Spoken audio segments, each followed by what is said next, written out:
She was left completely alone on her 12th birthday with nothing but a silver box and a note that said you were always meant for more. Before we dive into the story, make sure to smash subscribe because tomorrow we have an extra special story for you that will blow your mind. The alarm clock on Emma's nightstand blinked 5:45 in the morning when her eyes snapped open. Today was the day. March 17th, her 12th birthday. She'd been counting down for weeks, marking off each day on the calendar taped to her bedroom wall with a bright red marker. 12 felt important, significant, like the kind of age where things might finally start to change.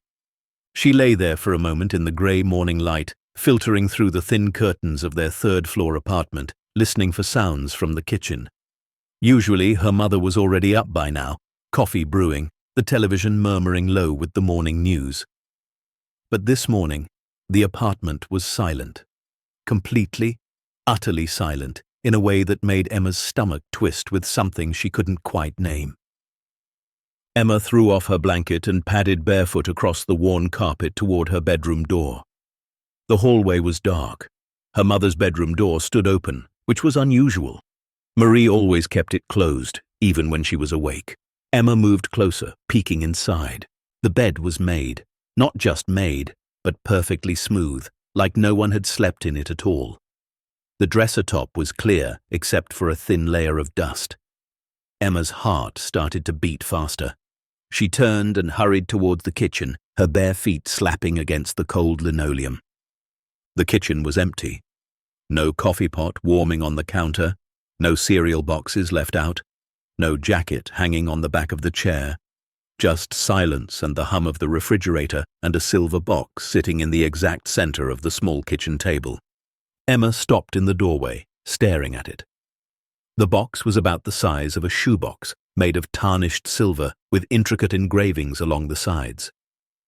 Vines and flowers and tiny birds worked into the metal with extraordinary detail. It looked old, expensive, completely out of place in their shabby little kitchen with its peeling wallpaper and chipped countertops. Next to the box sat a white envelope with her name written across the front in her mother's slanted handwriting. Emma. She approached slowly, like the box might bite. Her hands trembled as she picked up the envelope and tore it open. Inside was a single piece of lined notebook paper, the kind her mother used for grocery lists. The message was brief, written in the same hurried script. Emma, I'm sorry. I know you won't understand, and I know this will hurt. But you were always meant for more than this. More than me. More than this life. The box will show you the way. Follow the map. Trust the compass. And know that I loved you the only way I knew how. You were always meant for more. Mum. Emma read it 3 times, her vision blurring at the edges. Her hands shook so badly the paper rattled. This had to be a joke, some kind of terrible birthday prank. Her mother would walk through the door any second, laughing, telling her she'd just run out for milk or birthday candles or something normal. But deep down, in a place Emma didn't want to acknowledge, she knew. She'd seen the signs for weeks now. The way her mother had been distant, distracted. The whispered phone calls late at night.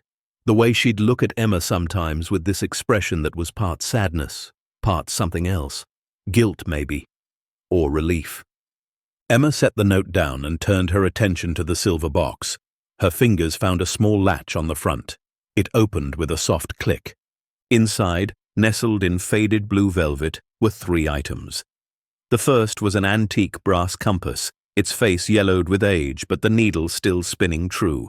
The second was a photograph, old and faded, showing a massive stone mansion with tall windows and a circular driveway.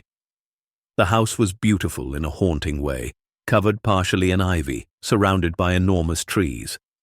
The third item was a map, hand-drawn on thick parchment paper, with coordinates written in the corner and a route marked in red ink. Emma lifted the photograph with shaking hands. On the back, written in handwriting that wasn't her mother's, were the words, Ravencrest Estate, 1923, your inheritance, your birthright. Her inheritance. Emma sat down hard in one of the kitchen chairs. This didn't make sense. They lived in a cramped two-bedroom apartment in the poorest part of the city. Her mother worked double shifts at the diner and still struggled to pay rent. They shopped at thrift stores and ate pasta 4 nights a week. There was no inheritance. There was no estate. There was nothing but this shabby apartment and a mother who had apparently just abandoned her on her 12th birthday. Emma felt tears burn hot behind her eyes, but she refused to let them fall. She'd cried enough over the years. Cried when kids at school made fun of her worn-out clothes. Cried when her mother forgot parent-teacher conferences. Cried when she heard her mother sobbing in her bedroom late at night, overwhelmed by bills and exhaustion and a life that seemed to only get harder. But this was different. This wasn't forgetting a conference or missing a school play. This was abandonment, plain and simple.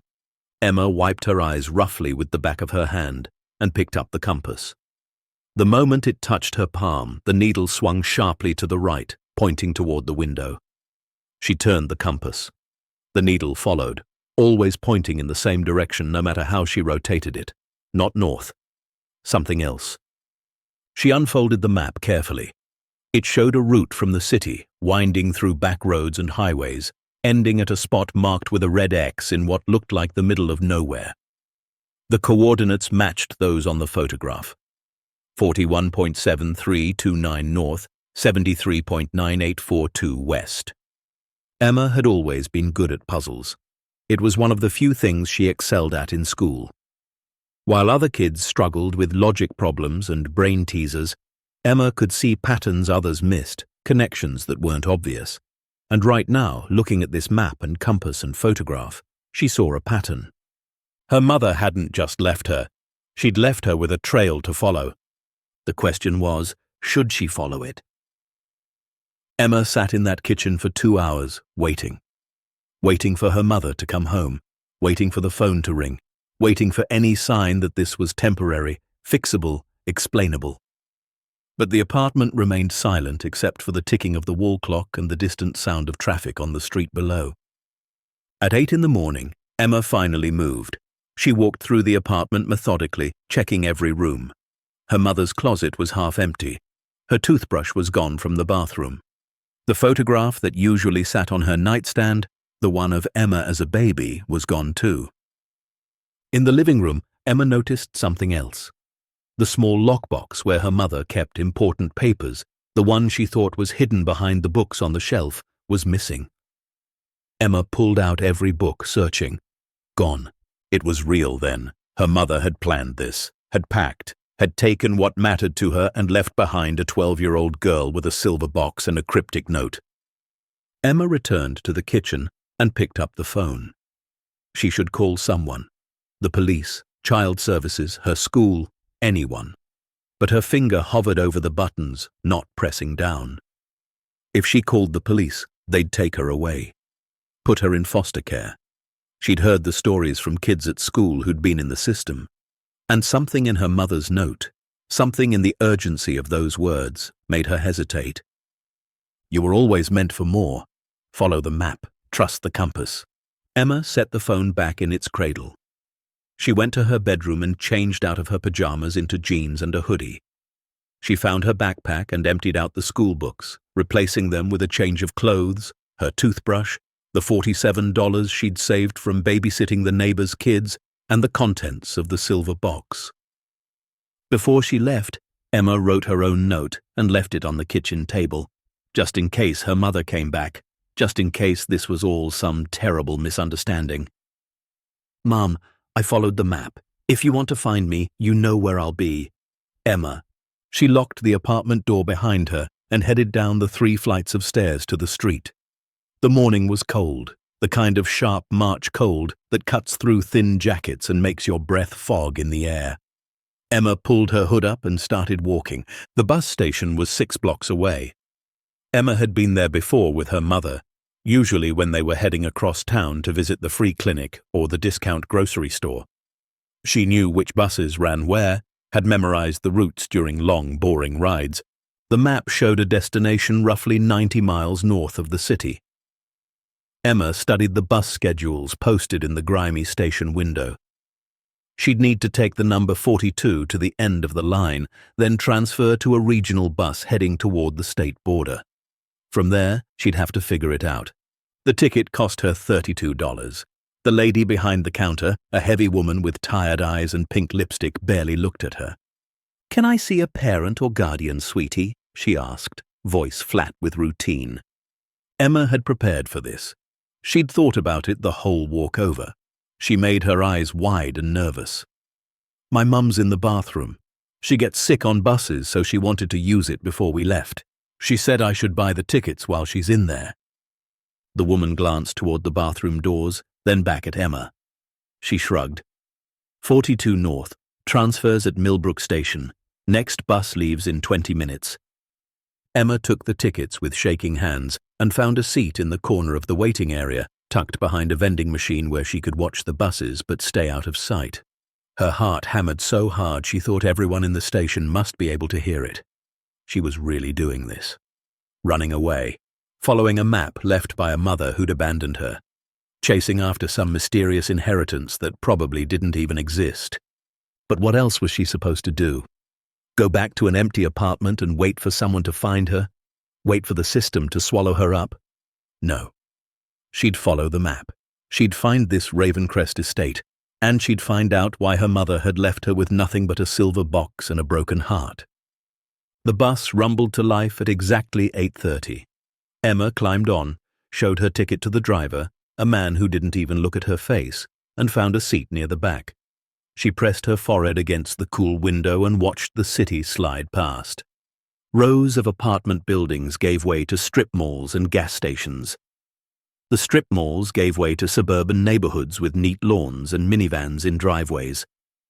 And eventually, the neighborhoods gave way to open highway and stretches of trees still bare from winter. Emma pulled out the compass. It pointed steadily forward in the direction the bus was traveling. She didn't understand how it worked, how an old compass could point to a specific location instead of magnetic north, but she'd stopped questioning the impossible somewhere around the 3rd mile. The bus ride took 2 hours. Emma watched farms and forests roll past, her reflection ghostly in the window. She tried not to think about the fact that she was 12 years old and completely alone. Tried not to think about her mother waking up in whatever new life she'd chosen and not missing her daughter. Tried not to think about the birthday cake she'd imagined, the friends from school she'd hoped might actually show up this year, the normal life she'd wanted so desperately. At Millbrook Station, Emma transferred to a smaller regional bus. This one was nearly empty, just her and an old man who slept the entire journey, his head bobbing against the window. The driver was a woman with grey hair and kind eyes who smiled at Emma when she boarded. "Heading home for spring break?" she asked. Emma nodded, not trusting her voice. "Lucky you, my grandkids are visiting next week. I can't wait." Emma managed a smile and found a seat. She pulled out the map and studied it more carefully. The route ended at a small dot labeled Hollowbrook, a town she'd never heard of. From there, the map showed a winding path through what looked like unmarked roads, ending at the red X. The bus dropped her at Hollowbrook just after noon. It wasn't really a town, more like a cluster of buildings huddled around a crossroads. A gas station, a general store, a post office that looked like it might have been built in the 1800s, and maybe a dozen houses scattered among the trees. Emma stood on the side of the road, backpack over her shoulders, compass in hand, and consulted the map. According to the hand-drawn directions, she needed to head east from the crossroads, following Old Mill Road for approximately 3 miles until she reached an unmarked turnoff. 3 miles. Emma had walked farther before, but never alone, never in a strange place, never with so much uncertainty pressing down on her chest like a physical weight. She started walking. Old Mill Road was narrow and winding, barely wide enough for 2 cars to pass. Trees crowded close on both sides, their branches forming a canopy overhead that blocked out much of the daylight. Emma's footsteps echoed on the cracked pavement. She saw no other cars, no other people. Just endless forest and the occasional call of a bird she couldn't identify. The compass pulled her forward, its needle unwavering. Emma checked it obsessively every few minutes, making sure she was still heading in the right direction. The map showed several landmarks along the way. A stone bridge over a creek, a dead oak tree split by lightning, a rusted mailbox leaning at a 45-degree angle. She found them all, one by one, checking them off like items on a scavenger hunt. Each one she found made her heart beat a little faster. This was real. The map was accurate. Someone had drawn this route carefully, deliberately, wanting it to be followed. After nearly an hour of walking, Emma's feet aching in her worn sneakers, she spotted the turnoff. It wasn't a road, really, more like an overgrown driveway, 2 tire tracks barely visible through the weeds and fallen leaves. A chain stretched across the entrance, looped through 2 stone pillars that were slowly being consumed by moss and ivy. A faded sign hung from the chain, "Private property, no trespassing." Emma ducked under the chain and kept walking. The driveway curved through even denser forest. The trees here were old, massive oaks and maples that must have been growing for 100 years or more. Their roots buckled the old pavement, creating a maze of cracks and potholes. The compass needle pointed straight ahead, quivering slightly now, like it was excited to be so close to its destination. And then, as Emma rounded a final curve, the trees suddenly opened up, and there it was, Ravencrest Estate. The mansion from the photograph, but so much larger than she'd imagined. 3 stories of grey stone and tall windows, with towers at each corner and a slate roof that gleamed dully in the afternoon sun. The circular driveway was choked with weeds, and ivy had claimed most of the front facade, but the structure itself looked solid, imposing, almost alive in the way it seemed to loom over the clearing. Emma stopped walking. She couldn't move, couldn't breathe, couldn't do anything but stare at this impossible building that somehow, according to a note from her absent mother, belonged to her. The property stretched in all directions. She could see the edge of a garden to the left, now completely overgrown. To the right, what might have once been a carriage house or garage. Behind the mansion, the land rose into wooded hills. No one had lived here in years. That much was obvious. Maybe decades. The windows on the ground floor were shuttered. The fountain in the center of the circular drive had cracked, filled now with dead leaves and stagnant water. But it wasn't abandoned. Not really. Emma could see that too. The shutters weren't broken. The roof wasn't caved in. Someone had maintained it, at least minimally, keeping it from falling into complete ruin. Emma forced her feet to move. She walked slowly up the weed-choked driveway, her eyes scanning every detail. The stone steps leading to the massive front door. The brass knocker shaped like a raven, tarnished green with age. The stained glass window above the door depicting a tree with spreading branches.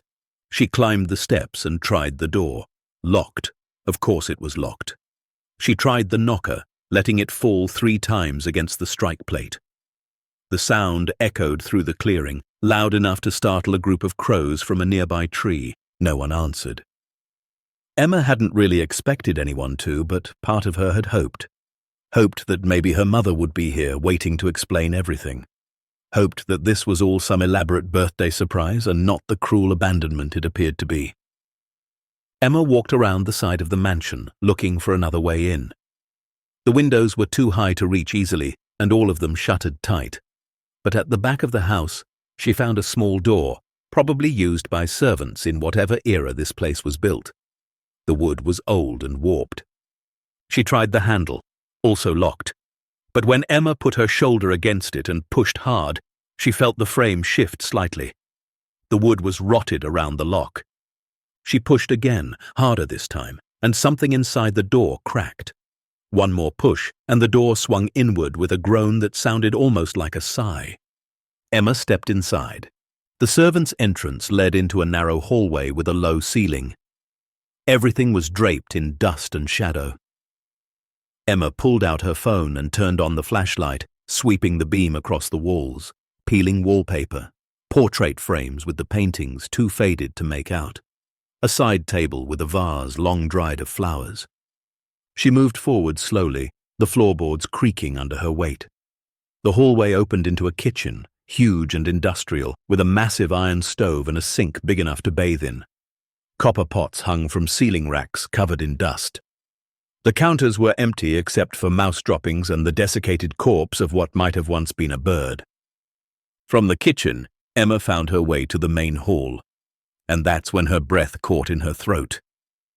The entrance hall was magnificent.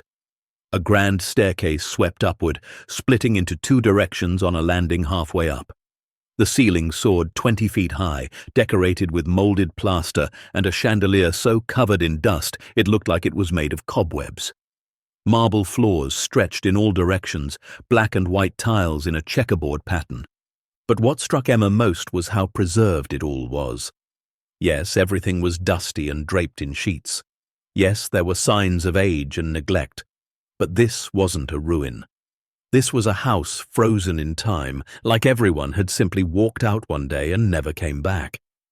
Emma moved through room after room, her phone's light cutting through the darkness. A dining room with a table long enough to seat 20 people. A library with floor-to-ceiling shelves still filled with books. A music room with a grand piano sitting silent under a sheet. A ballroom with mirrors lining the walls and a parquet floor that still gleamed beneath decades of dust. Each room held furniture covered in white sheets, making everything look like ghosts waiting patiently for someone to wake them up. Emma climbed the grand staircase to the second floor. The hallway stretched in both directions, lined with doors. She opened them one by one. Bedrooms, bathrooms with clawfoot tubs and pedestal sinks, a study with a massive desk, a sitting room with chairs arranged around a cold fireplace, and then, at the end of the hall, a door that was different from the others, heavier, made of dark wood with brass fixtures. Emma tried the handle, locked. She examined it more closely with her light. This lock was newer than the others, modern. Someone had been here recently. Someone had secured this specific room. Emma pulled out the compass from her pocket. The needle spun wildly for a moment, then pointed directly at the locked door. Whatever she was meant to find, it was behind that door. She tried her shoulder against it like she had with the servants' entrance, but this door didn't budge. Solid. She looked around for something to use, some way to get it open, when her light caught on something tucked behind a loose piece of baseboard near the floor. Emma knelt down and pried at the baseboard. It came away easily, revealing a small hollow in the wall. Inside was a brass key. Her hands were shaking again as she picked it up. The key fit the lock perfectly. It turned with a smooth click that echoed down the empty hallway. Emma pushed the door open. Inside was a room unlike any of the others. This one had been lived in recently. The dust was minimal. The furniture wasn't covered, and every surface was covered with papers, photographs, documents, and files. A desk dominated the center of the room, and on it sat a laptop, closed but clearly modern. Beside it, a leather journal.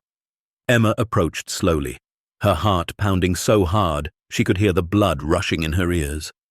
She opened the journal. The first page was dated 6 months ago. The handwriting was elegant, feminine, nothing like her mother's scrawl. If you're reading this, then you found your way here. Good. You're smarter than they gave you credit for. My name was Eleanor Ravencrest, and I was your grandmother.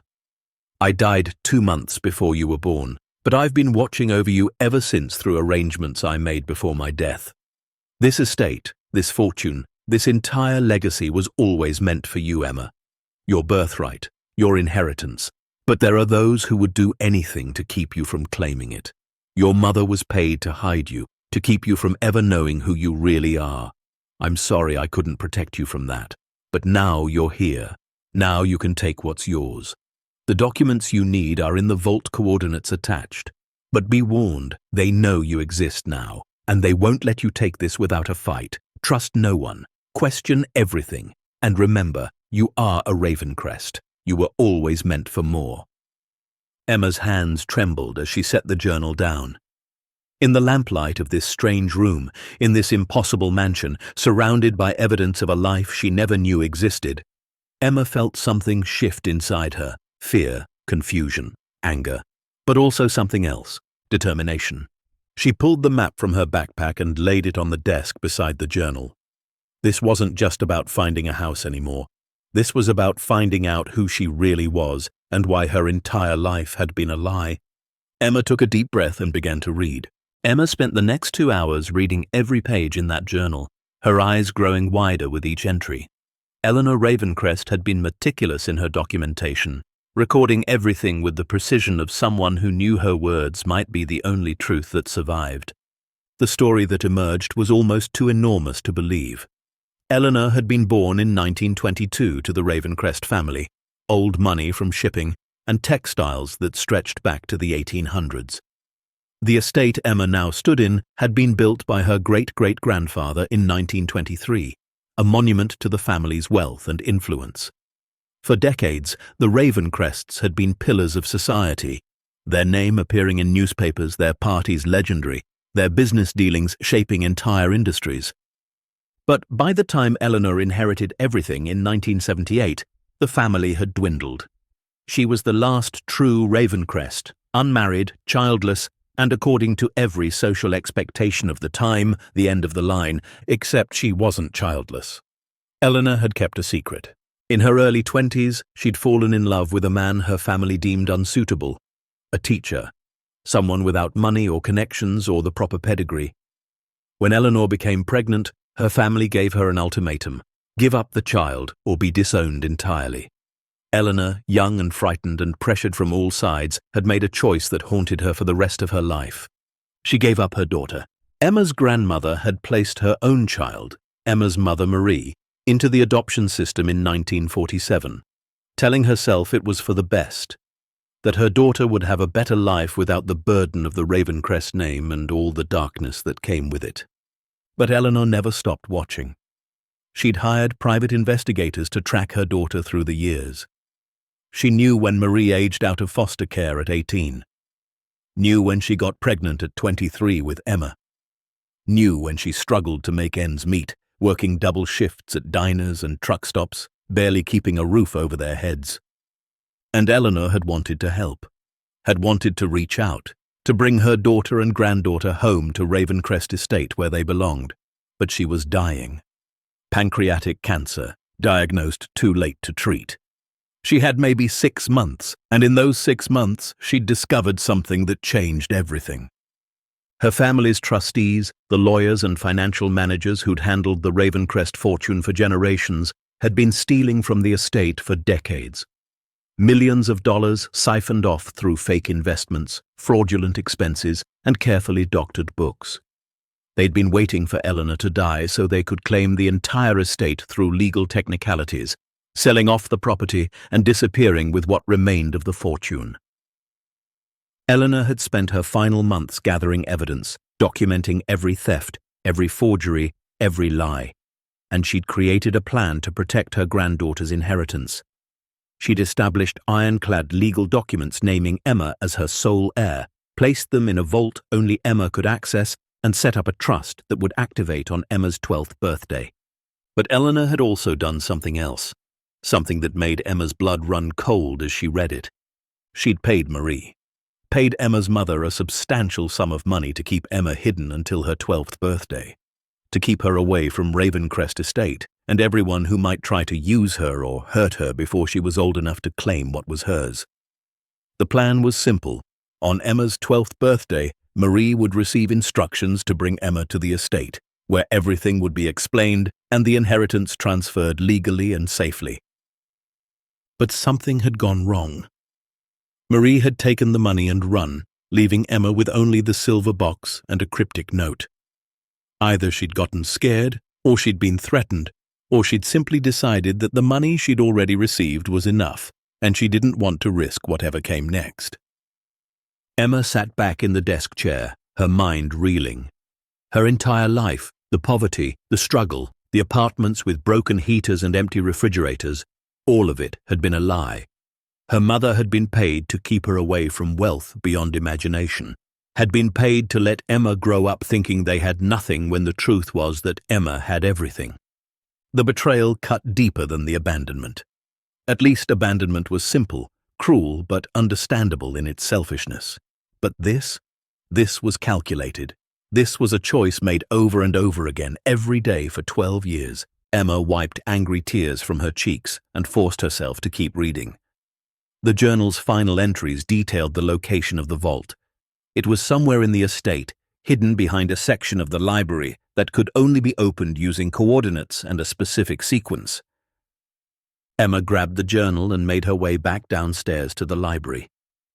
The room was enormous, easily 40 feet long and 20 feet wide, with shelves reaching all the way to the ceiling. A rolling ladder on brass tracks allowed access to the highest shelves. The fireplace at one end was big enough to stand inside. Leather chairs sat arranged around small tables, and a massive globe stood in one corner, its countries labeled with names and borders from another era. Emma consulted the journal. The coordinates were written clearly. Third bookshelf from the left, eye level, between the volumes on maritime law. She counted the shelves carefully, then ran her fingers along the spines at eye level until she found the section Eleanor had indicated. Maritime Law, Volumes 1 through 12, leather-bound books from the 1890s. Emma pulled on Volume 7. It didn't budge. She tried pulling harder. Nothing. Then she remembered. A specific sequence. She pulled Volumes 3, 7, and 11 in order. On the third pull, something clicked deep in the wall. The entire bookshelf shuddered, then swung inward like a door, revealing a dark passage beyond. Emma's heart hammered as she stepped through. The passage was narrow, barely wide enough for her shoulders, with stone walls that felt damp and cold. She used her phone's light to navigate, moving forward carefully until the passage opened into a larger space. A vault, but not like any bank vault Emma had ever seen in movies. This was a room, maybe 15 feet square, with stone walls and a vaulted ceiling, and it was filled with things. Filing cabinets lined one wall, each drawer labeled with years and categories. A long table dominated the center of the room, and on it sat boxes, folders, and stacks of documents organized with meticulous care. Against the far wall stood a safe, its door hanging open, revealing shelves packed with leather boxes and manila envelopes. Emma approached the table slowly, almost afraid to touch anything. The nearest folder was labeled Estate Documents and Legal Instruments. She opened it with shaking hands. Inside were deeds, property deeds. Not just for Ravencrest Estate, but for buildings in the city, farms upstate, land holdings scattered across 3 states. Each one was stamped with official seals and signatures, and each one listed the owner as the Ravencrest Family Trust, with Emma Catherine Ravencrest named as the primary beneficiary. Emma Catherine Ravencrest. Her full name, including a middle name she'd never known she had. Seeing it written in formal legal language, stamped and notarized and official, made something inside her shift. She wasn't just Emma anymore, the poor kid from the bad part of town. She was Emma Catherine Ravencrest, heir to an estate worth more than she could comprehend. She moved to the filing cabinets and started pulling open drawers. Each one was packed with documents. Financial statements showing accounts with balances in the millions. Stock certificates for companies Emma recognized, major corporations whose products she saw every day. Art insurance policies listing paintings and sculptures worth hundreds of thousands each. Vintage car titles for vehicles stored in climate-controlled facilities. Even jewelry inventories with photographs of diamonds and emeralds and pieces that looked like they belonged in museums. But what caught Emma's attention most was a drawer labeled Theft and Fraud, Evidence Collected. She pulled it open and found hundreds of pages documenting exactly what Eleanor had written about in her journal. Bank statements with highlighted withdrawals, copies of checks made out to shell companies, email printouts showing conversations between trustees discussing how to hide assets, photographs of documents that had been forged or altered. The trustees had been stealing from the Ravencrest estate for over 30 years, since before Eleanor had even inherited. They'd taken close to $40 million, hiding it in offshore accounts and fake investments, all while telling Eleanor that the family fortune was dwindling due to bad markets and poor economic conditions. Emma found names repeated throughout the documents. Harrison Blackwell, the estate's chief attorney, Margaret Chen, the financial manager, David Sutherland, the property trustee, and several others, A whole network of people who'd built careers on slowly bleeding the Ravencrest fortune dry. Eleanor had caught them, had documented everything, and had died before she could bring them to justice. But she'd left all the evidence for Emma. Emma moved to the safe and examined its contents. Leather boxes held jewelry, each piece more stunning than the last. A diamond necklace that caught the light like frozen fire, emerald earrings the size of her thumbnail, a sapphire ring that looked like it could pay for a house. But the manila envelopes were what mattered most. Emma opened the first one and found stock certificates. Thousands of shares in companies she'd heard of, major tech firms, pharmaceutical companies, manufacturing corporations. The second envelope held bonds, government and corporate, matured and ready to be cashed. The third held titles to properties she hadn't seen in the other documents, including a penthouse apartment in the city and a beach house in the Hamptons. She opened envelope after envelope, each one revealing another piece of the massive fortune Eleanor had assembled and protected. And at the bottom of the safe, in an envelope marked, "For Emma, final instructions," she found a letter. What Emma finds behind that door will reveal a truth that powerful people buried for decades, expose a secret worth killing for, and prove that sometimes the most forgotten children hold the most dangerous keys. Stay tuned to see what happens next. If you're enjoying the story, please like, share, and subscribe for more. Emma's hands trembled as she opened the envelope. Inside was a letter in Eleanor's elegant handwriting, dated just 2 weeks before her death. My dearest Emma, if you're reading this, then my plan worked. You found the estate. You found the vault. And now you hold in your hands the proof of who you really are and what truly belongs to you. The documents in this room establish you as the sole heir to the Ravencrest fortune. Current estimated value, $265 million in property, investments, art, and liquid assets. It should have been more, but the trustees I was fool enough to trust have been stealing from our family for 3 decades. The evidence against them is irrefutable. Every theft documented, every forged signature proven, every hidden account traced. They thought I was a foolish old woman too sick to notice. They were wrong. But Emma, you must understand something. These people are dangerous. They've built their entire lives on the money they've stolen. Some of them have families, reputations, careers that would be destroyed if the truth came out. They will do anything to keep you from claiming this inheritance. Anything. I've tried to protect you. The trust I established has legal safeguards that should keep you safe until you turn 18, at which point you can claim everything without contest. But I know how these people think. They'll try to discredit you, claim you're not really my heir, argue that the documents are forgeries. They might even try to have you declared incompetent or dangerous to yourself. You're 12 years old, alone, making claims about hundreds of millions of dollars. They'll paint you as delusional or manipulated. That's why you can't do this alone. You need allies, people who can't be bought or threatened. I've left contact information for 3 people I trust absolutely. They're expecting to hear from you. Judge Catherine Morrison, she presided over the probate of my will and knows the truth about the trustees. She's retired now but still has connections in the legal system. Richard Hayes, investigative journalist who's been tracking financial fraud for 20 years.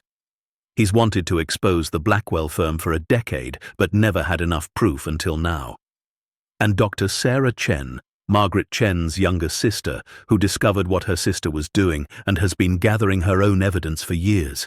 She's estranged from Margaret but wants to see justice done. Contact them. Show them what's in this vault. Build your case carefully and methodically. Don't try to claim everything at once. Be patient, be smart, and above all, be careful. The people who've been stealing from our family won't hesitate to hurt a 12-year-old girl if they think she's a threat to everything they've built. I wish I could be there to help you. I wish I could have known you, held you, told you in person that you were loved and wanted and that none of what happened to your mother was your fault. But I can't. So instead, I leave you this: your birthright, your fortune, and the truth. What you do with it is up to you. But know this, Emma Catherine Ravencrest, you were never meant to be forgotten. You were always meant to be here, standing in this vault, holding the future in your hands. You were always meant for more. With all my love, Eleanor Ravencrest. Emma read the letter 3 times, tears streaming down her face. She'd never met this woman, her grandmother, and yet Eleanor had loved her, had planned for her, had left her everything and tried to protect her even after death. And now Emma held the proof. The documents that could restore her inheritance and bring down the people who'd stolen from her family for 3 decades. The question was, what was she supposed to do with it? Emma looked around the vault, at the filing cabinets and boxes and envelopes full of evidence and wealth. A 12-year-old girl, alone in a hidden room in an abandoned mansion, holding the key to a fortune and a scandal that would destroy powerful people. She should be terrified. Part of her was. But another part, the part that had survived 12 years of poverty and neglect and casual cruelty, the part that had figured out how to take 3 buses and walk 3 miles following nothing but a hand-drawn map, that part was angry. Angry at the trustees who'd stolen from her family, angry at her mother who'd taken money to hide her, angry at a world that had let her grow up hungry and cold while millions of dollars sat in accounts with her name on them. Emma carefully gathered the most important documents. The deed to Ravencrest estate showing her as the legal owner, the trust documents establishing her as Eleanor's heir, the bank statements proving the thefts, the contact information for the 3 allies Eleanor had arranged. She placed everything in a leather satchel she found in the vault, designed specifically for carrying important papers. Then she explored the rest of the vault more carefully. In a back corner, she found something that made her pause. A small wooden box, ornately carved, with Eleanor Ravencrest, personal effects, written on a brass plate attached to the lid. Emma opened it carefully. Inside were photographs, dozens of them, documenting Eleanor's life. Eleanor as a young woman, beautiful and smiling, standing in front of Ravencrest estate when it was new and pristine. Eleanor holding a baby, tears streaming down her face, the only picture she'd kept of the daughter she'd given up. And photographs of Emma, printed from digital files, showing her at various ages from infancy to just a few months ago. Eleanor had been watching, had cared, had loved a granddaughter she'd never been allowed to meet. At the bottom of the box was one more item, a locket on a delicate gold chain. Emma opened it and found 2 tiny photographs inside. On one side, a picture of Eleanor as a young woman. On the other, a picture of Emma at maybe 5 years old, gap-toothed and grinning at the camera. Emma fastened the locket around her neck. It felt right, having this connection to the grandmother who'd tried so hard to protect her. She gathered the satchel and made her way back through the hidden passage to the library. The afternoon light was fading, shadows growing long across the dusty floors. Emma realized she hadn't eaten since the night before, and her stomach growled loud in the silence. She explored the kitchen more thoroughly and found that someone had been maintaining the house's basic functions. The water still ran, though it came out rust-colored at first. The electricity worked when she found the main breaker in the basement and flipped it on. Even the old refrigerator hummed to life, though it was empty except for a box of baking soda. There was no food, but Emma found money in the vault, cash in several of the envelopes, old bills but still legal tender. She counted out $200 and tucked it in her pocket. She'd need supplies. Food, definitely. Maybe some cleaning supplies if she was going to stay here. And a phone charger. Her battery was down to 30%. But going into town meant risking being seen. A 12-year-old girl alone would attract attention, questions. And if the trustees found out she was here, if they discovered she'd found the vault, Eleanor's letter had made it clear what might happen. Emma made a decision. She'd wait until dark, then walk back to Hollowbrook and find a store. Buy what she needed quickly and quietly, then return to the estate.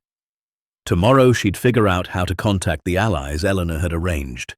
Tonight, she just needed to survive. As darkness fell, Emma explored more of the mansion. The 2nd and 3rd floors held dozens of rooms, each one frozen in time. Guest bedrooms with 4-poster beds, bathrooms with marble fixtures and clawfoot tubs, a tower room that must have been Eleanor's childhood bedroom, still decorated with furniture sized for a little girl. Emma claimed a bedroom on the second floor, one with windows overlooking the front drive so she could see anyone approaching. The bed was enormous, easily big enough for 4 people, with a canopy and curtains that had once been deep blue but had faded to dusty grey. She pulled the dust covers off carefully, sending up clouds that made her sneeze. At 8 o'clock, when full darkness had settled over the estate, Emma locked the mansion behind her and made her way down the long driveway. The walk back to Hollowbrook took nearly an hour in the dark, guided only by her phone's light and the distant glow of the town's few streetlights. The general store was still open, an old man behind the counter watching a small television in the corner. Emma grabbed a basket and moved quickly through the aisles. Bread, peanut butter, crackers, bottled water, apples, basic things that didn't need cooking. She added a flashlight, batteries, a cheap blanket, and a phone charger. At the counter, the old man rang up her items without comment until he got to the total: $38.52. He looked at Emma more carefully as she handed him 2 20s. "You staying somewhere nearby?" he asked. His voice was curious but not unkind. Emma had prepared an answer. "With my aunt. She's fixing up an old house out on Willow Road, sent me to get supplies." The man nodded slowly, counting out her change. "Fixing up a house? That's ambitious." "Which one?" Emma's mind raced. "The old Dennison place, you know it?" The man shook his head. "Can't say I do, but I've only lived here 20 years. Lots of old places out in these hills I've never seen." He handed her the change and a plastic bag with her purchases. "You be careful walking back in the dark. We get coyotes out here sometimes." "I will, thank you." Emma hurried out before he could ask more questions. She walked quickly back through the dark, jumping at every sound, imagining threats in every shadow. But she made it back to the estate without incident, locking herself inside with a relief that made her knees weak. She ate peanut butter straight from the jar with a sleeve of crackers, sitting at the massive dining room table in a pool of light from her new flashlight. The mansion settled around her with creaks and groans, old wood and stone adjusting to temperature changes.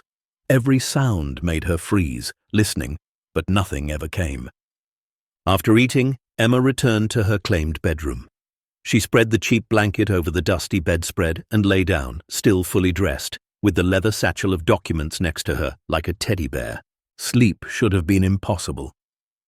She was alone in a strange place, in a mansion that had been abandoned for years, with evidence of a massive fraud and the knowledge that powerful people would do anything to stop her from claiming her inheritance. But exhaustion won out. Emma's eyes grew heavy as she stared at the canopy above her bed, and before she knew it, she was asleep. She dreamed of her mother.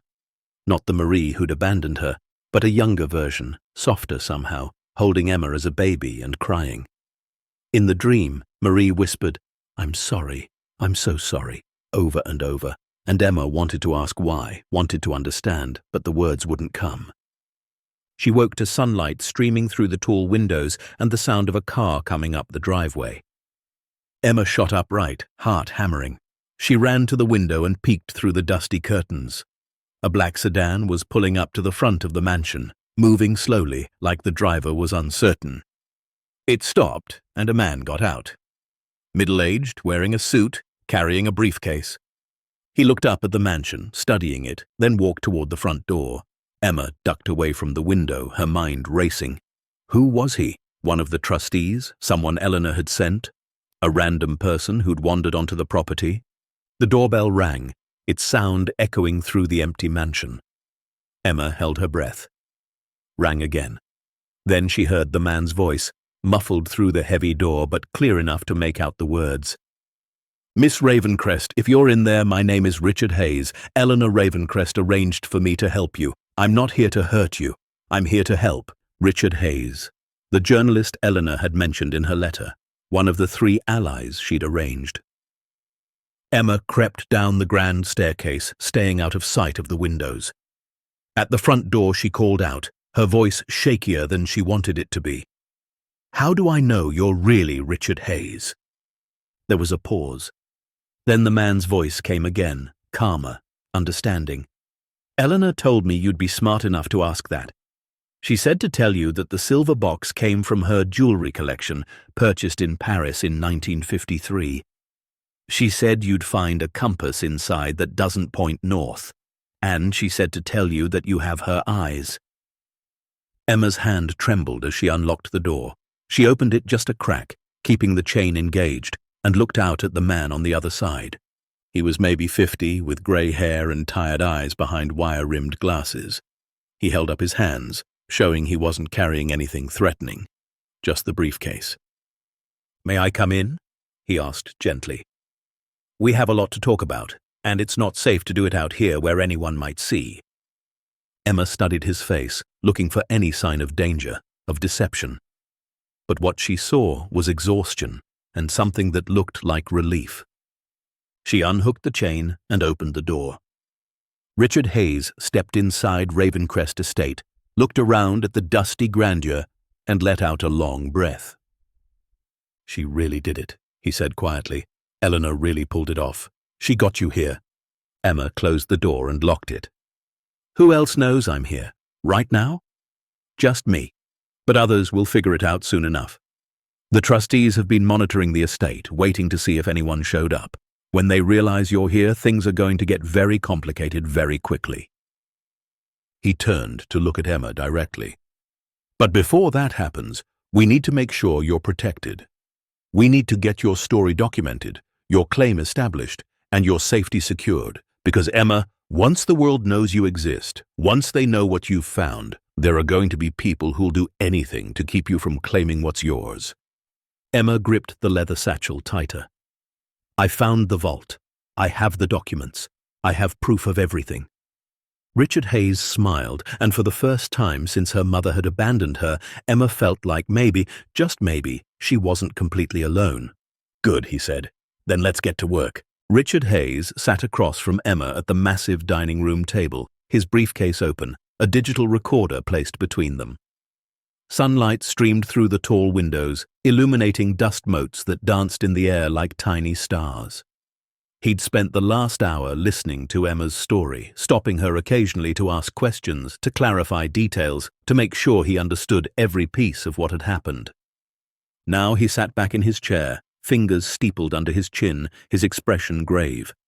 "This is bigger than I thought," he said quietly. "Eleanor told me it was significant, but I didn't realize just how deep this went. $265 million, $40 million stolen over 30 years, and they paid your mother to hide you."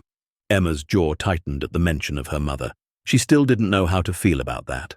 The anger was there, hot and sharp, but underneath it was something more complicated. Hurt, confusion, a desperate need to understand why.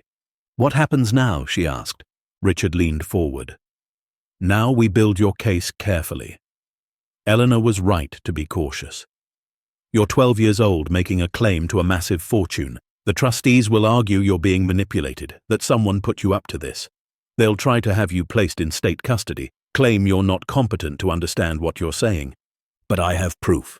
"You have documentation," Richard corrected gently. "But proof only matters if we can get it in front of the right people in the right way. If we move too fast, if we make a mistake, they could tie this up in courts for years, decades even." Emma felt something cold settle in her stomach. "So what do I do?" Richard pulled a file folder from his briefcase. "First, we get you legal representation. Eleanor arranged for that too. Judge Catherine Morrison retired from the bench 3 years ago, but she still practices law. She's been waiting for your 12th birthday, waiting for you to show up. She knew about Eleanor's plan." He slid a business card across the table. Emma picked it up. "Catherine Morrison, attorney at law, an address in the city, a phone number. She's expecting my call," Richard said. "Once we contact her, she'll start the process of establishing legal guardianship. You can't claim the full inheritance until you're 18, but the trust Eleanor set up has provisions for your care in the meantime. Judge Morrison will make sure you're protected, housed, educated, everything you need." Emma stared at the card. "And my mother?" Richard's expression softened. "That's complicated. Legally, she still has parental rights, but she also abandoned you, and she took money under what amounts to a contract with Eleanor. Judge Morrison will know how to handle it. My guess is your mother will be given a choice. Cooperate and face minimal consequences, or fight and face charges for child abandonment and possibly fraud. Emma set the card down, her hands trembling. I don't want her to go to jail. I just want to understand why. We'll find out, Richard promised. But Emma, you need to prepare yourself for the possibility that the answer might not be what you want to hear. Sometimes people make choices for complicated reasons. Sometimes they're just selfish. Before Emma could respond, Richard's phone buzzed. He glanced at it, and his expression changed, hardening into something alert and concerned. We have a problem, he said quietly. What kind of problem? Richard turned his phone so Emma could see the screen. It showed a news article, just published an hour ago. The headline read, Ravencrest Estate Trustees announce plans to sell historic property. Emma's blood ran cold. They're selling the estate? They're trying to, Richard said. This article says the trustees have declared the property abandoned and are moving to liquidate assets to cover what they claim are outstanding debts and maintenance costs. They're planning to auction everything off in 30 days. But they can't do that. It's mine. Eleanor left it to me. They can if no legal heir comes forward to challenge them, Richard explained. And they're counting on you being too young, too scared, or too uninformed to stop them. This is their move, Emma. They know someone must have found the estate because the property's been accessed. They're accelerating their timeline before you can establish your claim. Emma stood up abruptly, her chair scraping against the floor. So we stop them. We go to the police, to the courts, to whoever we need to. We show them the documents. Richard held up a hand. And say what exactly? That a 12-year-old girl traveled alone to an abandoned mansion and found a vault full of evidence? Emma, they'll take you into protective custody before you finish the sentence. They'll claim you need psychological evaluation, and while you're being held and evaluated, the trustees will move forward with the sale. Then what do I do? Emma's voice cracked. Just let them steal everything? No, Richard said firmly. We get smart. We use the time we have to build an airtight case. I need to contact Judge Morrison and Dr. Sarah Chen immediately. We need legal filings prepared, injunctions to stop the sale, and we need Sarah's testimony about what her sister Margaret has been doing. He started gathering his materials. But you can't stay here alone. It's not safe. If the trustees realize you're on the property, they might try something drastic. Where am I supposed to go? Richard paused, thinking. There's a small inn about 20 miles from here. It's quiet, off the radar. I'll check you in under a false name, get you set up with everything you need. Tomorrow, I'll bring Judge Morrison here to see the vault and review the documents. Once she's involved officially, you'll have protection. Emma looked around the mansion, this grand empty space that was supposed to be hers. I don't want to leave. This is my home. Richard's expression softened. I know. But right now, this is also a target, and you're too important to risk. That evening, Emma found herself in a small room at the Riverside Inn, a place so old and worn it made her apartment back in the city look luxurious. The walls were thin enough to hear conversations from neighboring rooms. The carpet was stained and threadbare. The bed sagged in the middle like it had given up years ago. But it was warm, and it was safe, and Richard had paid for a week in advance using cash, so there would be no electronic trail. Emma lay on the bed, staring at the ceiling, the leather satchel of documents beside her. Her phone, now charged, sat on the nightstand. She had been staring at it for an hour, debating whether to do what every part of her wanted to do. Finally, she picked it up and dialed the number she knew by heart. Her mother answered on the fourth ring. Hello? The sound of Marie's voice hit Emma like a physical blow. For a moment she couldn't breathe, couldn't speak. Hello? Marie said again, more cautious now. It's me, Emma managed. Silence. Then, in a voice barely above a whisper, Emma? Emma sat up, her hand gripping the phone so tightly her knuckles went white. Why did you leave me? She heard her mother's breath catch, heard something that might have been a sob. Baby, I'm so sorry. I'm so sorry. That's not an answer. Emma's voice was harder now, angry. Why did you take money to hide me? Why did you let me grow up thinking we had nothing when I had everything? You don't understand, Marie said, her voice breaking. They threatened me. Said if I didn't cooperate, if I didn't keep you away from all of it, they'd make sure I lost you completely. They'd prove I was an unfit mother, take you away, put you in the system. Who? Who threatened you? The lawyers, Eleanor's people. They said it was for your protection, that there were people who'd hurt you to get to the Ravencrest fortune. They said if I loved you, I'd keep you safe by keeping you hidden. And the money? Emma demanded. Was that for my protection too? Marie was crying openly now. I needed it. We needed it. You don't know what it's like trying to survive on nothing, trying to keep a roof over your head and food on the table. When they offered me that money, I thought I could give you a better life. By leaving me alone on my birthday, I got scared, Marie admitted. The instructions said I was supposed to bring you to the estate on your 12th birthday, that everything would be explained. But the night before, I got a call. A man. He didn't give his name, but he knew everything. He knew about the trust, about the plan, about the inheritance. He said if I brought you to that estate, you'd be in danger, that people were waiting, people who'd do anything to keep you from claiming what was yours. Emma's mind raced. So you left me the box and ran. I didn't know what else to do, Marie sobbed. I thought if I gave you the tools to find it yourself, if you went there on your own, maybe you'd be safe. Maybe they wouldn't expect a 12-year-old to show up alone. I thought I was protecting you. You thought you were protecting yourself, Emma said coldly. You took the money and ran because it was easier than being a mother. The line went quiet, except for Marie's ragged breathing. Finally, in a voice so small, Emma almost didn't hear it. You're right. You're right, and I'm sorry. I'm a coward, Emma. I always have been. I couldn't give you what you deserved, couldn't be the mother you needed. So I told myself I was doing the right thing by staying away. Where are you now? It doesn't matter, it matters to me. Another pause. A motel, 3 states away.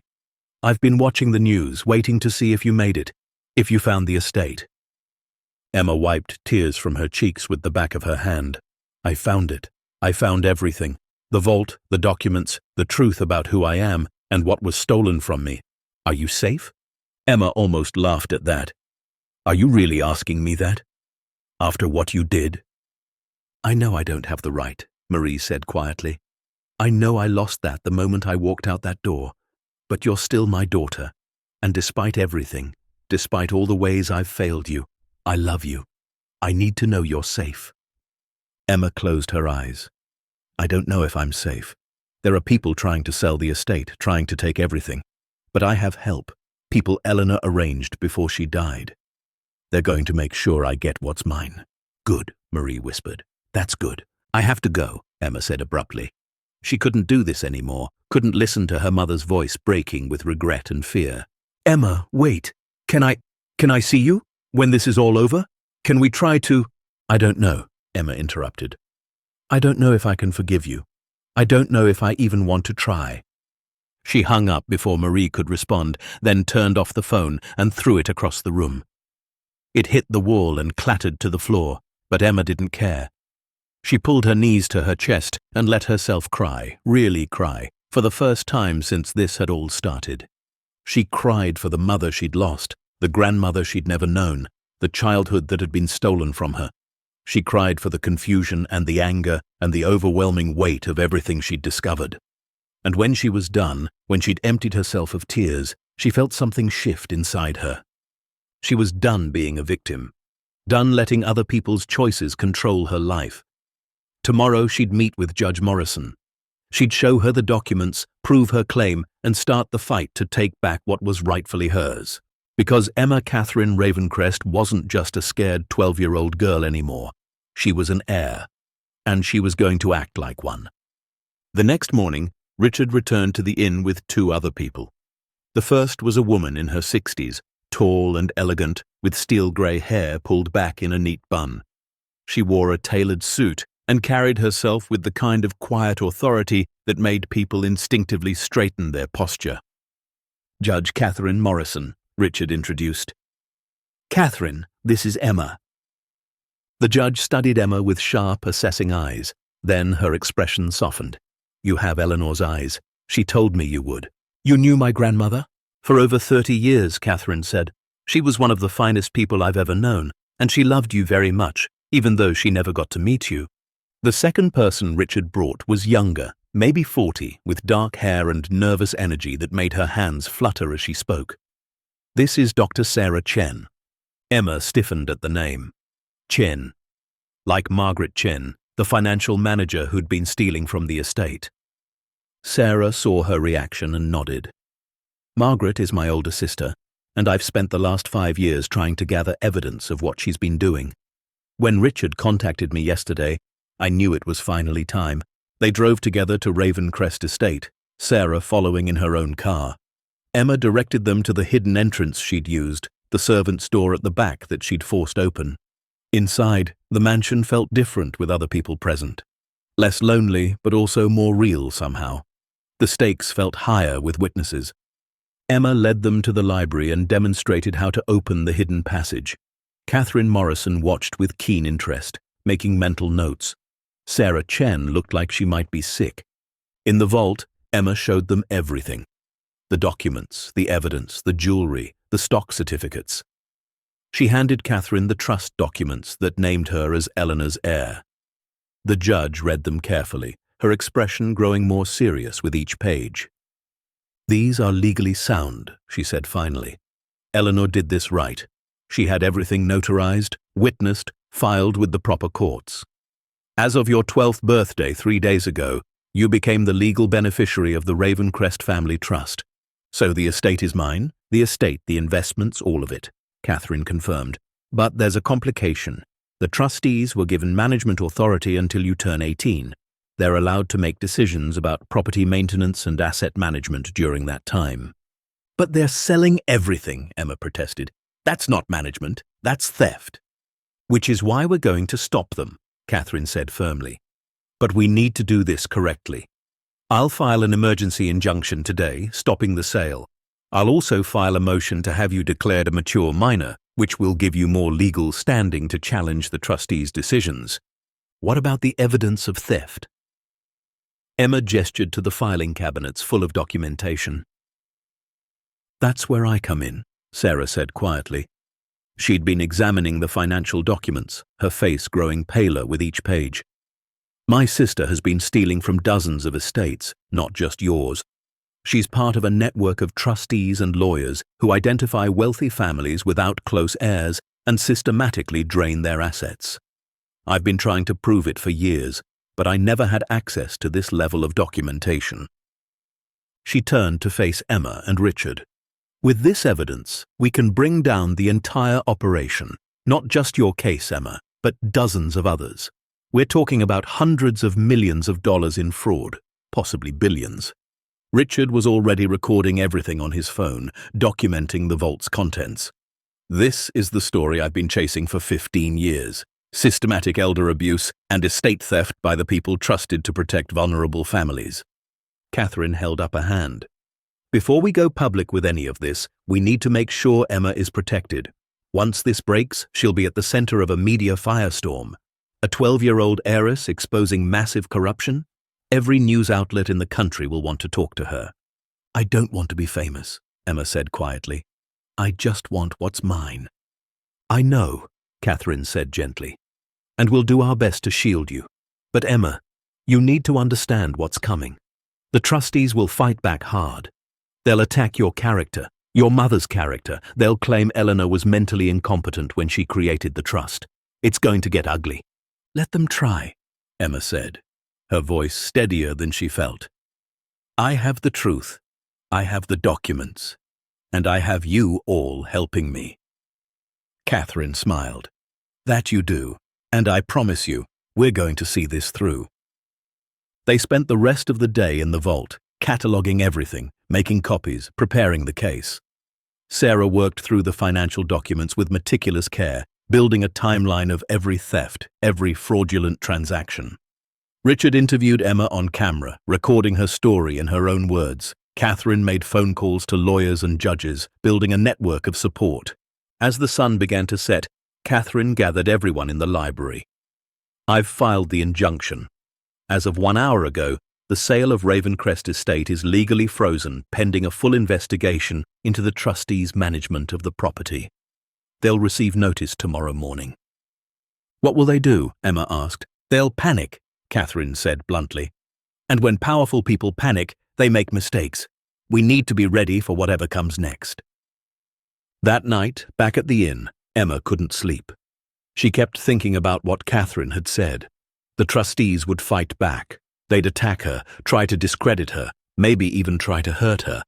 These were people who'd stolen millions of dollars over decades. They wouldn't give up easily. Around midnight, her phone rang. The number was blocked. Emma almost didn't answer, but something made her pick up. "Hello? Emma Ravencrest."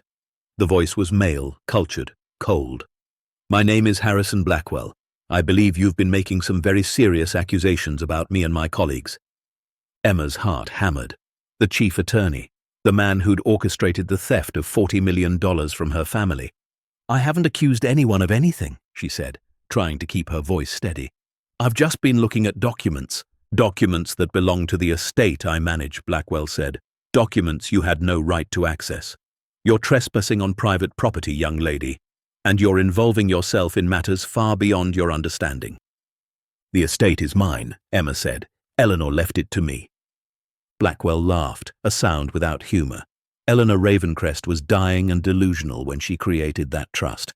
Any competent court will see that. "You're a child, Emma. A child who's been fed lies by people using you for their own purposes. The documents don't lie. Documents can be forged. Memories can be unreliable. And little girls who make trouble can find themselves in very difficult situations." His voice dropped lower, more menacing. "I'm going to give you one chance to walk away from this. Drop your claims, return any documents you've taken, and disappear back to whatever hole you crawled out of. Do that, and we'll forget this ever happened. And if I don't, then you'll learn a very hard lesson about what happens to people who stand in the way of those with real power. Your mother understood that. That's why she took the money and ran. Maybe you should follow her example." The line went dead. Emma sat frozen, the phone still pressed to her ear. She'd been threatened before, in vague ways, through warnings in Eleanor's letters and Richard's concerns. But this was different. This was direct. This was a man with the resources and connections to make good on his threats. She thought about calling Richard, telling him what had happened. But what could he do? They'd already filed the injunction. They were already moving forward with the case. One threatening phone call wouldn't change anything. Instead, Emma got out of bed and retrieved the leather satchel. She pulled out Eleanor's final letter and read it again, focusing on one specific passage. "They will do anything to keep you from claiming this inheritance. Anything. But you are a Ravencrest. You were always meant for more." Emma folded the letter carefully and placed it back in the satchel. Then she pulled out her own notebook, the one she'd been using to track everything that had happened. On a fresh page, she wrote down everything Blackwell had said, word for word, while it was still fresh in her memory. If this was going to be a fight, she'd document every moment of it. Every threat, every attempt to intimidate her, every mistake they made. Because Emma had learned something important over the past few days. The powerful counted on the powerless being too scared to fight back. They counted on 12-year-old girls giving up when things got hard. They counted on people believing that money and connections and authority always won. But Emma had already survived abandonment, poverty, and the cruelest betrayal imaginable. She'd followed a map to a hidden mansion and uncovered secrets that had been buried for decades. She'd found allies and built a case and stood her ground when every instinct screamed at her to run. She wasn't powerless, she was a Ravencrest, and she was just getting started. The next morning, Emma woke to her phone buzzing with notifications. Dozens of them. News alerts, social media mentions, text messages from numbers she didn't recognize. She grabbed the phone and scrolled through them, her stomach sinking with each headline. Mystery heiress challenges estate trustees. 12-year-old claims $200 million fortune. Ravencrest scandal. Child emerges to contest historic estate sale. Richard had warned her this would happen, that once the injunction was filed, the story would break. But seeing it spread across the internet, seeing her name attached to numbers so large they didn't seem real, made everything feel suddenly overwhelming and terrifyingly public. Her phone rang. "Richard, don't read the comments," he said immediately. "Don't engage with anyone on social media. Judge Morrison is handling all media inquiries through official channels." "Too late," Emma said, scrolling through a thread where strangers debated whether she was real or a scam. "I've already seen them. Half the people think I'm lying. The other half think I'm being manipulated." "That's because Blackwell's team got ahead of the story," Richard explained. "They released a statement this morning calling you an unfortunate victim of con artists who are using a troubled child to make fraudulent claims. They're painting themselves as the responsible adults trying to protect both you and the estate. But we have proof, which we'll present in court, not in the media," Richard said firmly. "Catherine is filing a motion this morning for expedited hearing. With the evidence we have, she's confident we can get a ruling within weeks instead of months." Emma heard a knock at her motel room door.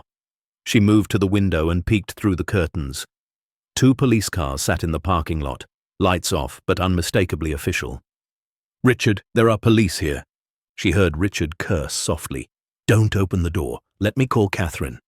But before Emma could respond, the knock came again, firmer this time. A woman's voice called out, "Emma Ravencrest, this is Officer Jennifer Walsh with the County Sheriff's Department. We need to speak with you about your living situation." Emma's hand trembled on the phone. "What do I do?" Richard's voice was tense. "Tell them you're represented by counsel and give them Catherine's number. Don't answer any questions. Don't let them in. Catherine will handle this." Emma moved to the door but didn't open it. "I'm represented by attorney Catherine Morrison." She handed the business card under the door. "You can contact her with any questions." There was a pause, murmured conversation on the other side of the door. Then Officer Walsh spoke again. "Emma, we've received a report that you're a minor staying alone in a motel.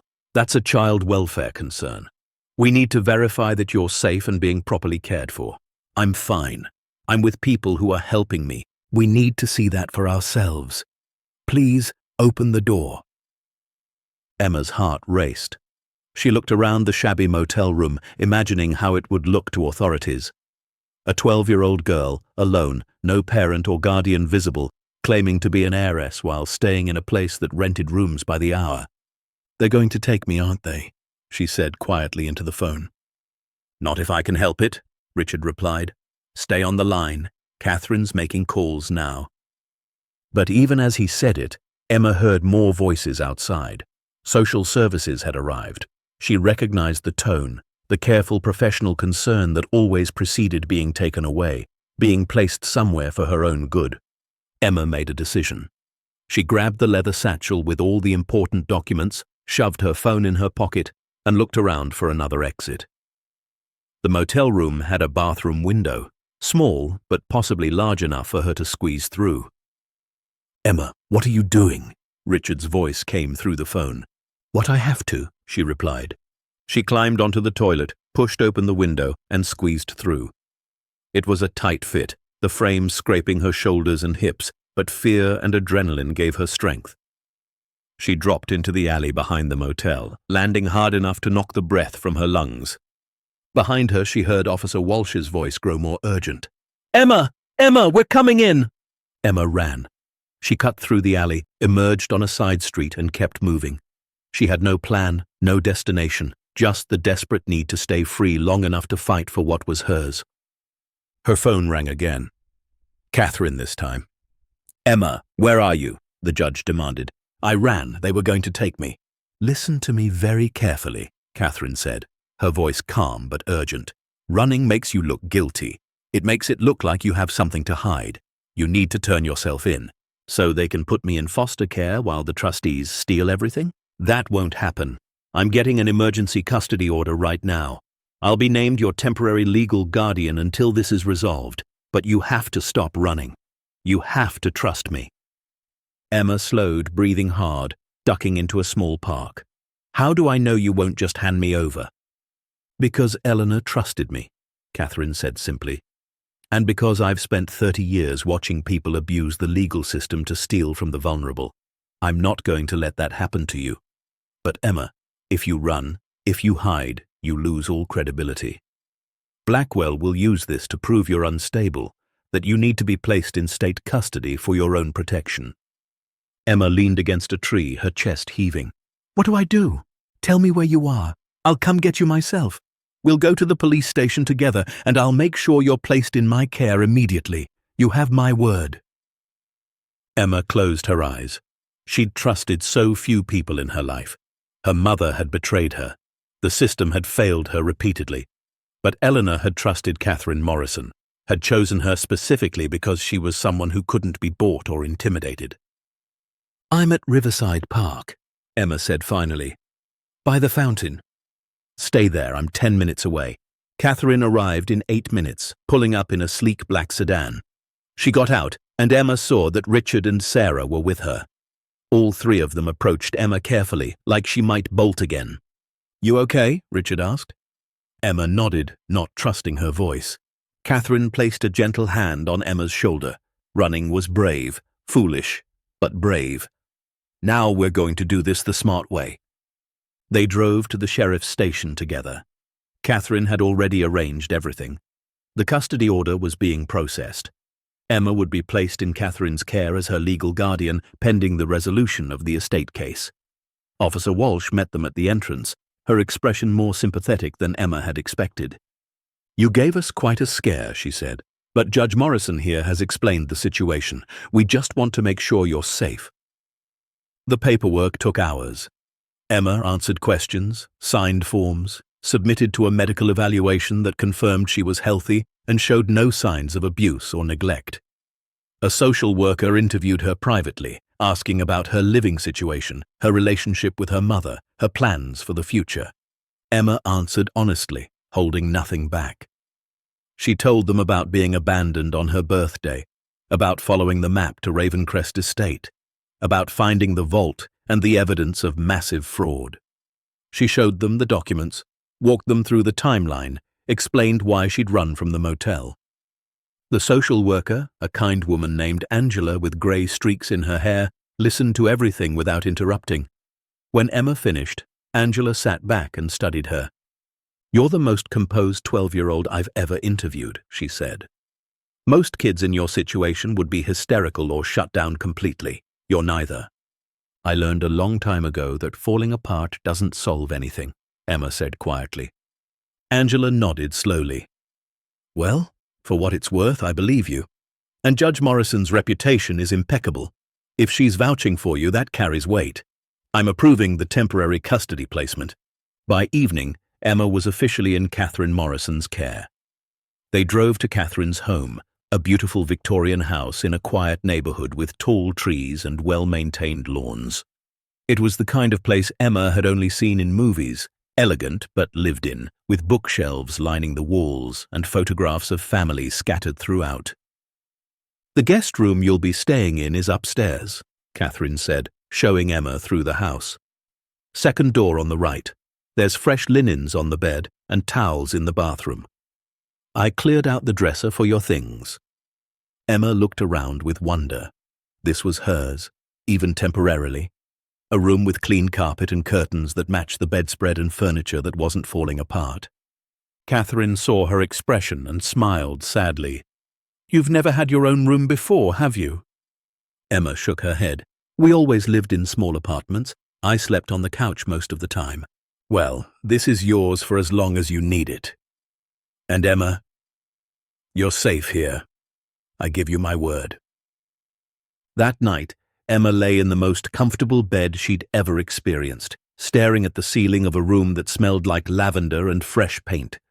The satchel with Eleanor's documents sat on the dresser, always within reach.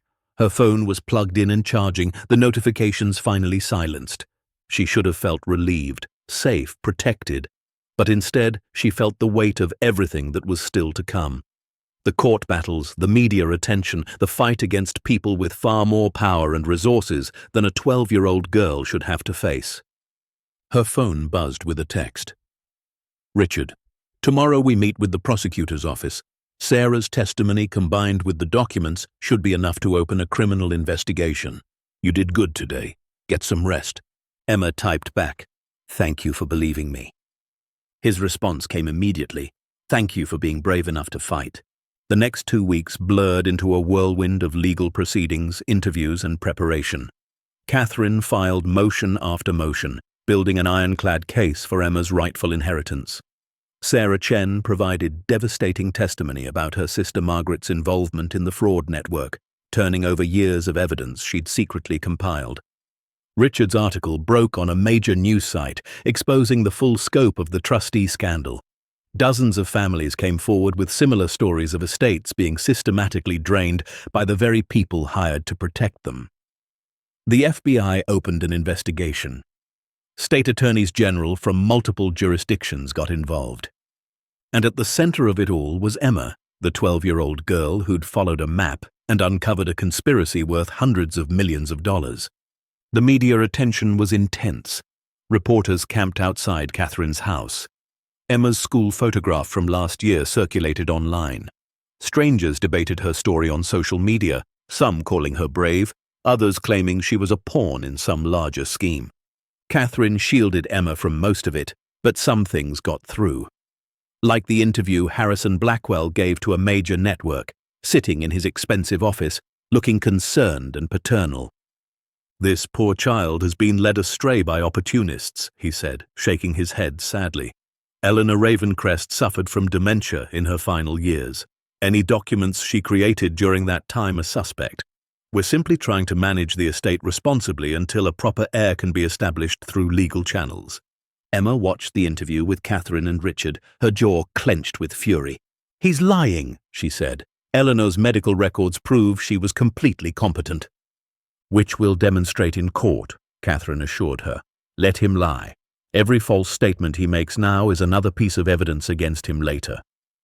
The preliminary hearing was set for 3 weeks after Emma's initial custody placement. It would determine whether the injunction against the estate sale would remain in place and whether Emma had standing to challenge the trustee's authority. Catherine prepared Emma meticulously for what to expect. The courtroom, the questions, the scrutiny. Emma would have to testify, tell her story in front of a judge and lawyers and a courtroom full of strangers. She'd have to remain calm under cross-examination when Blackwell's attorneys tried to trip her up, confuse her, make her seem unreliable. The night before the hearing, Emma couldn't eat. She sat at Catherine's dining table, pushing food around her plate, her stomach too knotted with anxiety to accept anything. "You're going to do fine," Catherine said gently. "Just tell the truth. That's all you need to do." "What if they don't believe me?" "They will," Richard assured her, "because you have something Blackwell doesn't. You have actual evidence, not just expensive lawyers." Sarah reached across the table and squeezed Emma's hand. "You're the bravest person I know, and tomorrow, everyone's going to see that." The courthouse was a massive stone building downtown, with marble columns and steps that seemed designed to make people feel small. Emma climbed them with Catherine at her side, Richard and Sarah just behind. Reporters shouted questions that Catherine ignored, pushing through to the entrance. Inside, the hallway was packed. Emma saw Harrison Blackwell standing with a team of attorneys, all of them in expensive suits, all of them looking confident and powerful. Margaret Chen stood nearby, her expression cold. David Sutherland, the property trustee, whispered to another lawyer. They all turned to look at Emma as she passed. A 12-year-old girl in a simple dress Catherine had bought her, carrying a satchel of documents, flanked by allies who believed in her. Blackwell's expression flickered with something that might have been concern before his professional mask slid back into place. The courtroom was smaller than Emma had expected, but no less intimidating. Dark wood paneling, a judge's bench that loomed high above everything else, rows of seats for spectators. Catherine guided Emma to the plaintiff's table. Blackwell and his team took their position opposite. "All rise," the bailiff called, the Honorable Judge Marcus Freeman presiding. The judge entered, a black man in his 60s with sharp eyes and a no-nonsense demeanor. He settled into his seat and surveyed the courtroom. "We're here for a preliminary hearing in the matter of Emma Catherine Ravencrest versus the trustees of the Ravencrest family estate," he began. "I've reviewed the filings from both sides. This appears to be a complex case with significant financial implications. Let's proceed." Catherine stood. "Your Honor, we're asking the court to maintain the injunction against the sale of Ravencrest estate and to recognize Emma Ravencrest as the legitimate heir to Eleanor Ravencrest's estate, as established by the trust documents created before Mrs. Ravencrest's death. Blackwell's lead attorney, a silver-haired man named Gerald Prescott, rose smoothly. Your Honor, we're asking the court to dismiss this case entirely. The plaintiff is a minor child making extraordinary claims based on documents of questionable authenticity. Mrs. Ravencrest suffered from significant cognitive decline in her final years, and any legal instruments created during that period should be examined with extreme scrutiny. Judge Freeman looked at Emma. Young lady, please approach the bench. Emma stood on shaking legs and walked forward. The judge studied her with an expression that was neither kind nor harsh, just assessing. How old are you, Miss Ravencrest? 12, sir. I turned 12 on March 17th. And you're claiming to be the heir to an estate worth approximately $265 million? Yes, sir. My grandmother Eleanor left it to me in a trust she created before she died. Why should I believe that a woman would leave her entire fortune to a granddaughter she'd never met? Emma took a breath, steadying herself. Because she knew about me. She tracked my mother through the years, knew when I was born, watched me grow up from a distance. She wanted to help us, but she was dying, and she'd discovered that her trustees were stealing from the estate. So she created a plan to protect my inheritance until I was old enough to claim it. And how did you find out about this inheritance? My mother left me a silver box on my birthday. Inside was a compass, a photograph, and a map. I followed the map to Ravencrest Estate and found a vault with all the documentation proving what my grandmother had planned. Judge Freeman leaned back. That's quite a story. It's the truth, Your Honor, and I have evidence to prove every part of it. The judge gestured to Catherine. Let's see this evidence. What followed was 3 hours of detailed presentation. Catherine walked the court through Eleanor's trust documents, showing they'd been properly executed, notarized, and filed. She presented Eleanor's medical records, proving she'd been fully competent until her final week of life, long after the trust had been created. Sarah Chen testified about discovering her sister's involvement in the fraud network, providing documentation of stolen funds and forged signatures.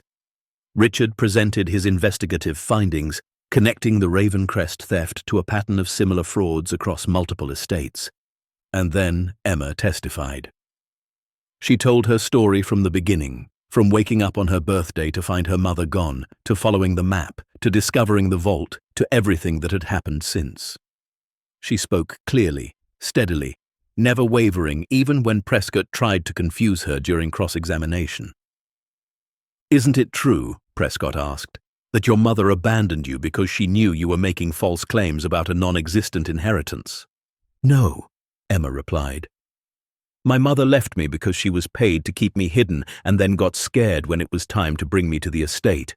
She admitted that to me in a phone call you claim happened but have no proof of. I recorded it, Emma said. She pulled out her phone.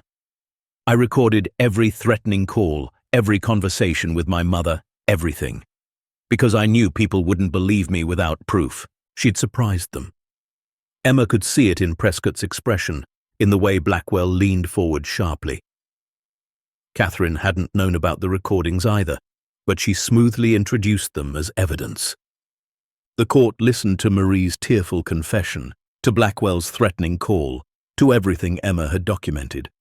And with each recording, Judge Freeman's expression grew more stern. When the evidence concluded, Judge Freeman called for a 30-minute recess to review everything. Emma sat with Catherine, Richard, and Sarah, too anxious to speak. Across the aisle, she could see Blackwell and Prescott in heated discussion. He believes you, Richard whispered. I can tell. Don't get ahead of yourself, Catherine cautioned. But yes, I think we made a strong case. When court resumed, Judge Freeman's expression was grave. He looked at both tables, then focused on Blackwell and his team. I'm deeply troubled by what I've heard today, he began. These allegations of fraud, theft, and conspiracy are extraordinarily serious. The evidence presented suggests a systematic abuse of fiduciary duty spanning multiple decades. He turned to Emma. Young lady, you've shown remarkable courage and intelligence in bringing this matter to light. The documents you've presented appear authentic and properly executed. Unless the defendants can provide compelling evidence to the contrary, I'm inclined to recognize you as the legitimate heir to the Ravencrest estate." "Your Honor," Prescott started to object, but the judge held up a hand. "I'm not finished. I'm maintaining the injunction against the sale of Ravencrest estate, pending a full investigation by the State Attorney General's office. I'm also ordering a complete forensic audit of all estate finances going back 30 years. And I'm removing the current trustees from their positions effective immediately, appointing an independent administrator to manage the estate until Miss Ravencrest reaches majority age." Emma felt Catherine's hand squeeze hers under the table. "Furthermore," Judge Freeman continued, "I'm referring this matter to the district attorney for potential criminal prosecution. If even a fraction of these allegations prove true, people are going to prison." Blackwell stood abruptly. "Your Honor, this is outrageous. You're destroying reputations based on the word of a child and questionable documents. I'm protecting an estate that appears to have been systematically looted by the people trusted to manage it," Judge Freeman replied sharply. "And Mr. Blackwell, if you were half as concerned about your fiduciary duty as you are about your reputation, we wouldn't be here today." The courtroom erupted. Reporters rushed for the exits to file their stories. Blackwell's team gathered in furious consultation, and Emma sat frozen, barely able to process what had just happened. "You won," Catherine said softly. "Emma, you won." Outside the courthouse, cameras flashed and microphones thrust forward. Catherine made a brief statement, thanking the court and promising full cooperation with the investigation. She said nothing about Emma directly, shielding her from having to speak.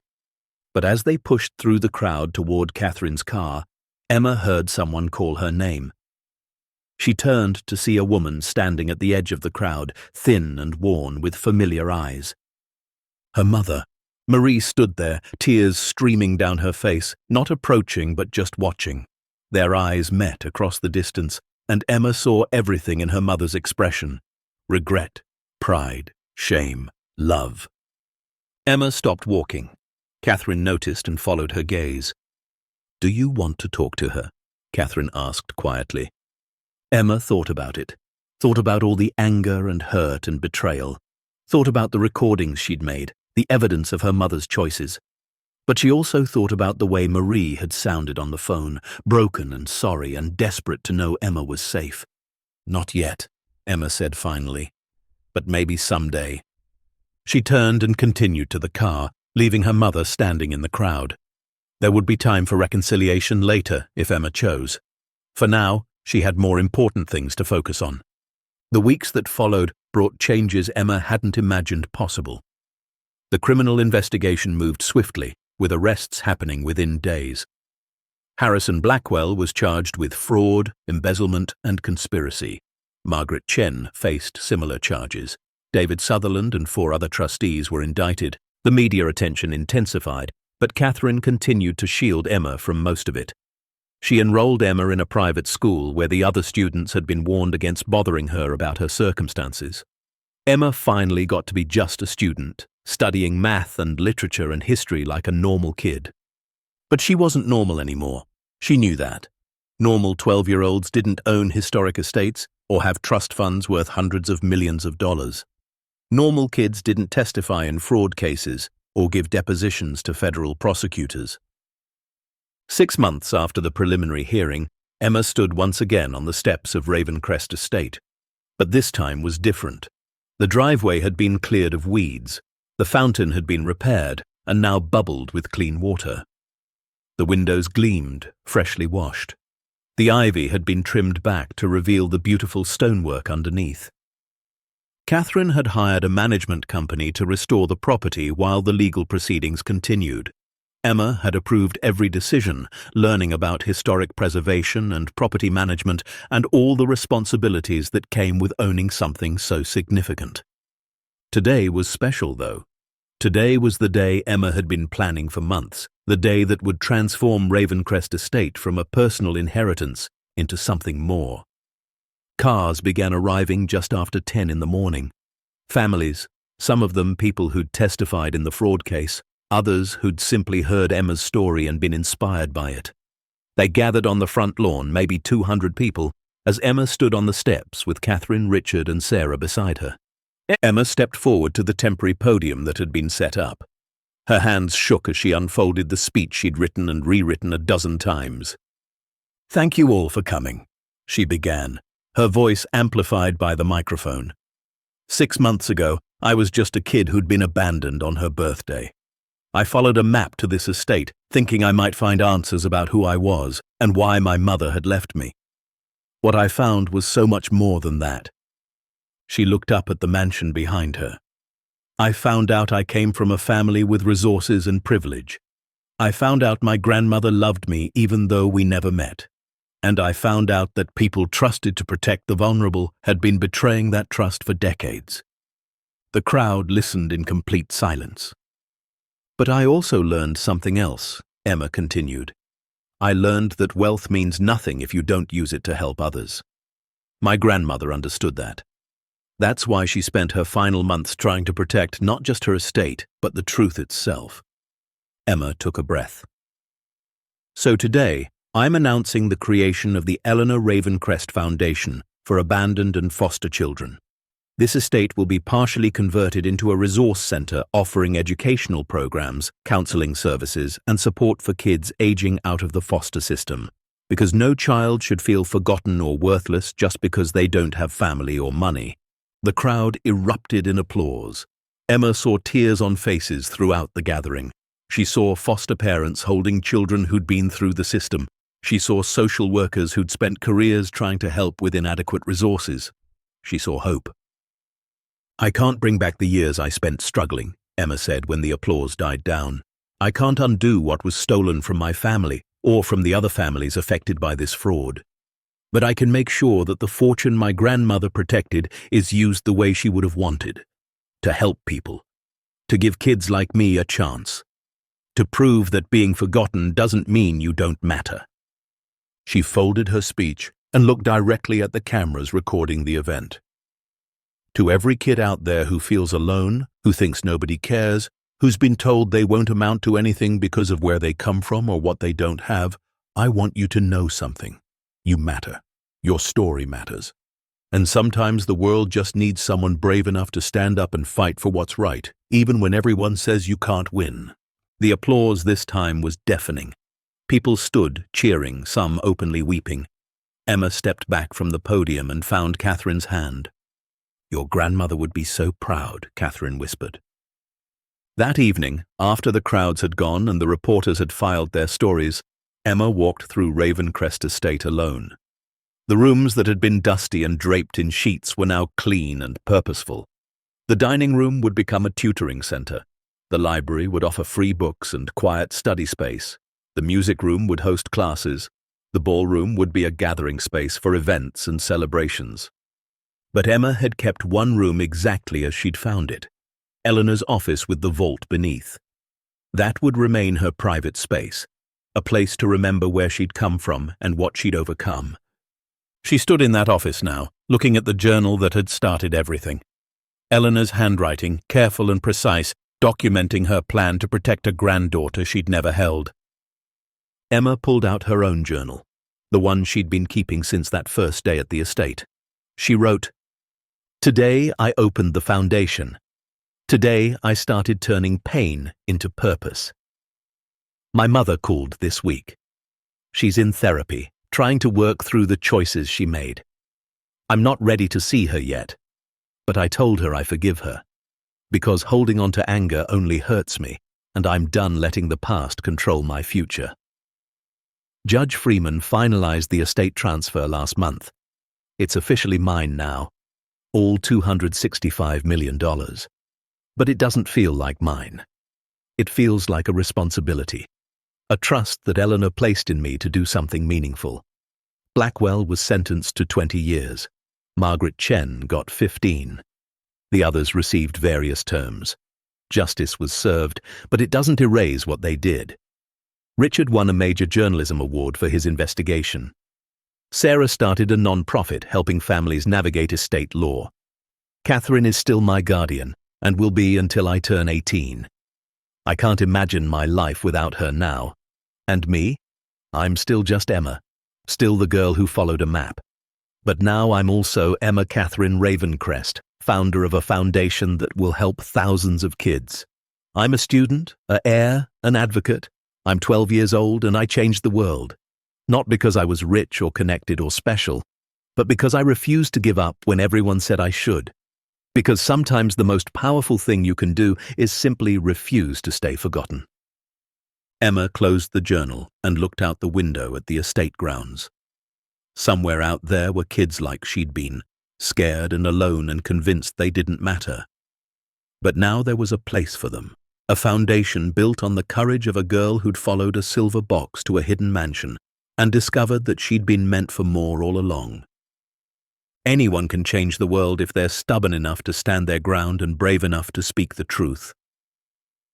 As twilight painted the sky purple and gold over Ravencrest Estate, Emma Catherine Ravencrest didn't see herself as the abandoned girl who'd been left with nothing. She saw herself as the architect of something greater, a future built on the foundation of courage, truth, and the unshakable belief that every forgotten child deserves to be found. The 12-year-old who'd once slept on a threadbare couch now stood in a mansion worth millions. But her greatest treasure wasn't the property or the fortune or even the justice she'd won. It was the knowledge that she'd taken the broken pieces of her story and built something beautiful from them. Because for Emma and for every child who would walk through the doors of her foundation, being left behind was never the end of the story. It was only the beginning, the end. Up next, 2 more incredible stories that will move you. Click to continue the journey and hit subscribe if you believe that sometimes the most powerful people are those the world tried to forget.